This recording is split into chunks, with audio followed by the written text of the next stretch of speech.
Salut à tous, aujourd'hui on se retrouve pour l'épisode numéro 163 de l'After Zap Image. On va débuter avec le résultat important qu'il y avait en Ligue des Champions hier et ce match encore une fois incroyable. On a déjà vécu une très belle semaine en Ligue des Champions avec le retournement de situation du côté de Rome. Hier on a failli assister à un nouveau retournement de situation entre le Real Madrid et la Juventus. Vous voyez la Juventus qui donc avait perdu le match aller 3-0. Et bien la Juve menait 3-0 du côté de Madrid après une heure de jeu. C'était une soirée vraiment mémorable pour le football.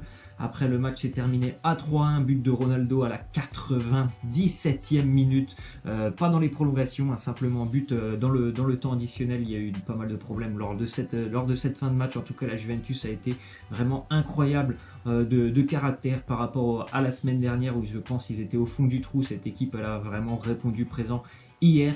Elle aurait pu, je pense, accélérer un petit peu plus quand il y avait 3-0 parce que je pense que le Real avait vraiment la tête vraiment au fond et je pense que la Juve, s'il y avait eu une opportunité, ils auraient pu mettre ce quatrième et se qualifier. C'est peut-être le petit problème de la Juventus, c'est qu'à 3-0, je pense que le Real a repris peut-être un petit peu le match en main et la Juventus aurait dû tenter d'aller enfoncer la tête du Real Madrid. Ensuite, on voit une déclaration de Chiellini, il nous dit le Real, c'est souvent pareil, le Bayern y est passé avant nous, maintenant c'est nous, on n'est pas les premiers, on n'est pas les derniers. Bon bah je pense que tout le monde a vu les images du penalty obtenu par Lucas Vazquez à la 93e minute sur une potentielle faute de Mehdi Benatia. Donc après chacun a son propre avis, tout le monde sait que voilà les joueurs de la Juventus, ils ont tous vu qu'il n'y avait pas faute. Moi aussi, j'ai vu, pour moi il n'y a pas une faute de Mehdi Benatia. Après bon mais bien sûr les supporters du Real vont te dire qu'il y avait faute. Et c'est vrai que malgré tout ça, il faut quand même le dire que le Real Madrid a souvent été avantagé dernièrement par les arbitres en Ligue des Champions. Il faut aussi citer l'année dernière face au Bayern Munich.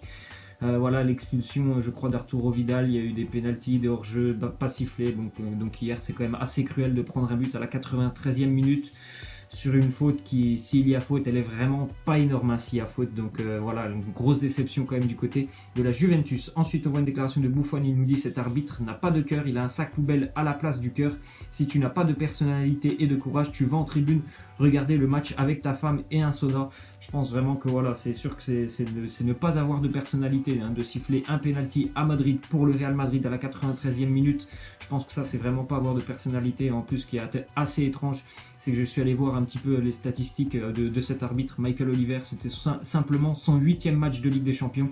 C'est quand même pas une très très grande expérience pour arbitrer un tel match entre le Real Madrid et la Juventus. Ensuite, on voit une déclaration de Zidane. Il nous dit ça a été un match compliqué. Il s'est passé l'inverse qu'au match aller. Je pense que sur les 180 minutes, on mérite la qualification. C'est vrai que chaque équipe a eu son match en gros.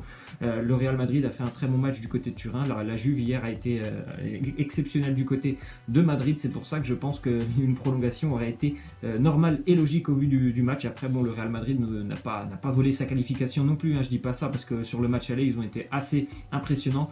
Mais bon, ils passent quand même grâce à une erreur plutôt, surtout une aide, on va dire, de l'arbitre, alors que le match aurait pu se décider en prolongation. Et après, bon, en prolongation, ça aurait été vraiment un nouveau match. Ensuite, on voit le geste et la terrible accusation de Giorgio Chiellini après le penalty obtenu par le Real Madrid. Chiellini, il est venu devant les joueurs du Real Madrid et devant Varane et tout simplement, il a agité sa main comme ça pour dire tout simplement, vous avez payé l'arbitre, vous avez payé l'arbitre. Donc c'est quand même une accusation assez grave de la part de Giorgio Chiellini. Moi je ne pense pas que le Real Madrid ne soit allé jusqu'à payer l'arbitre. Après je dis tout simplement que les arbitres ont plutôt tendance à favoriser le Real Madrid en Ligue des Champions. Et à l'issue du match, on voit même que Giorgio Chiellini, il a dit c'est souvent pareil avec le Real Madrid, le Bayern y est passé. Donc c'était la déclaration de tout à l'heure. En tout cas, ils étaient vraiment tous très très remontés, les joueurs de la Juventus après le match envers l'arbitrage. Ensuite, on voit l'autre quart de finale qui avait lieu hier soir. Le Bayern et Séville se sont quittés sur un score nul et vierge de 0-0. Donc le Bayern est qualifié pour les demi-finales.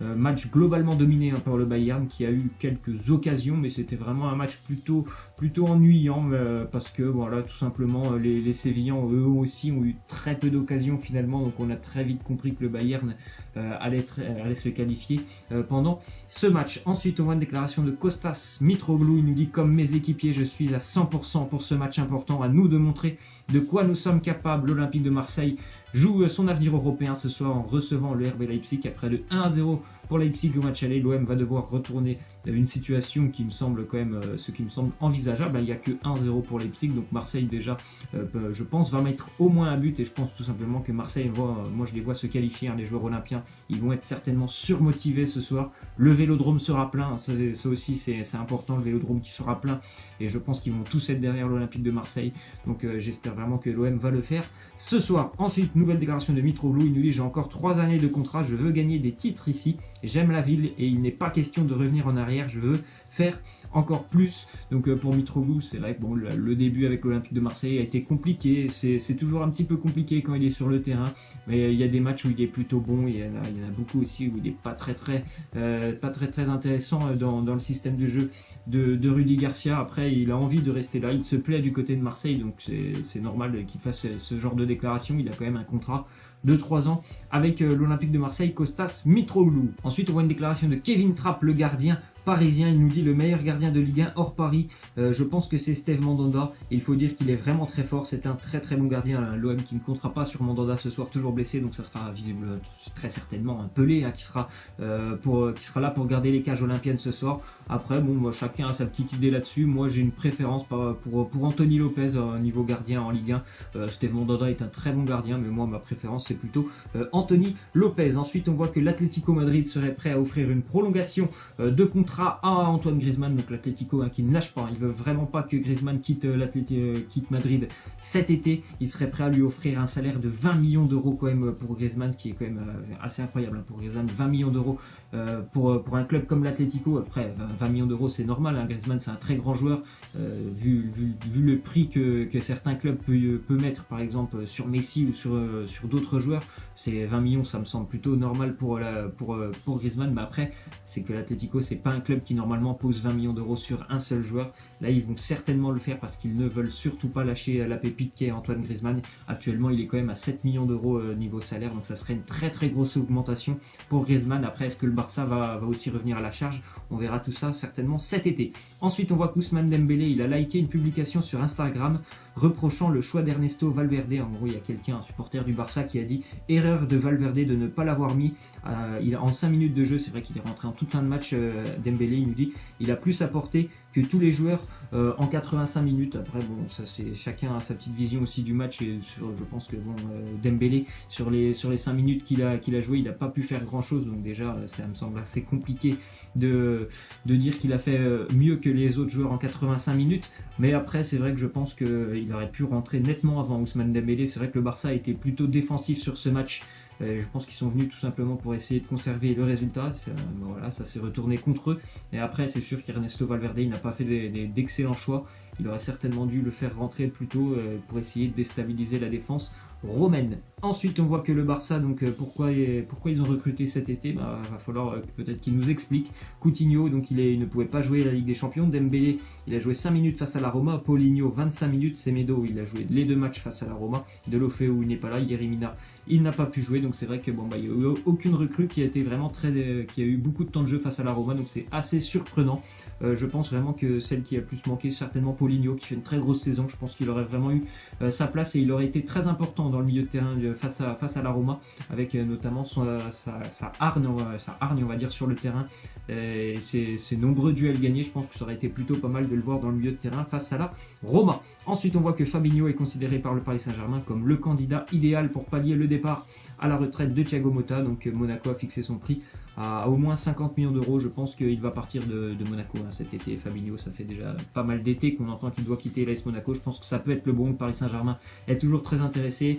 50 millions, c'est pas énorme à un niveau pour le Paris Saint-Germain, donc je pense que ça pourrait se faire cet été. Ensuite, on voit que le Paris Saint-Germain cherche toujours activement un remplaçant à Kurzawa, donc Thomas Tuchel, qui devrait être normalement le nouvel entraîneur du Paris Saint-Germain. Il souhaiterait recruter un de ses anciens joueurs, Rafael Guerreiro, le latéral qui peut aussi jouer milieu, il peut aussi jouer presque ailier. Rafael Guerreiro, qui était passé par la France d'ailleurs. Donc Antero Henrique, lui, il pencherait plutôt pour Alexandro. En tout cas, le Paris Saint-Germain s'active déjà pour son mercato. C'est plutôt intéressant. Déjà, je pense que voilà, il faut plus que Kurzawa soit présent du côté de Paris l'année prochaine. Si le PSG veut continuer d'évoluer, je pense qu'il faut essayer de renouveler un petit peu cet effectif aussi du côté des latéraux. Donc Guerreiro ou Alexandro, je pense que ça pourrait être vraiment de très belles pistes pour le Paris Saint-Germain. Ensuite, on voit que le Paris Saint-Germain pourrait avoir des problèmes encore une fois avec le fair play financier parce que visiblement ils ont signé des contrats de sponsoring qui ont été surévalués, ce qui pourrait coûter tout simplement au Paris Saint-Germain une disqualification des compétitions européennes pour les prochaines saisons,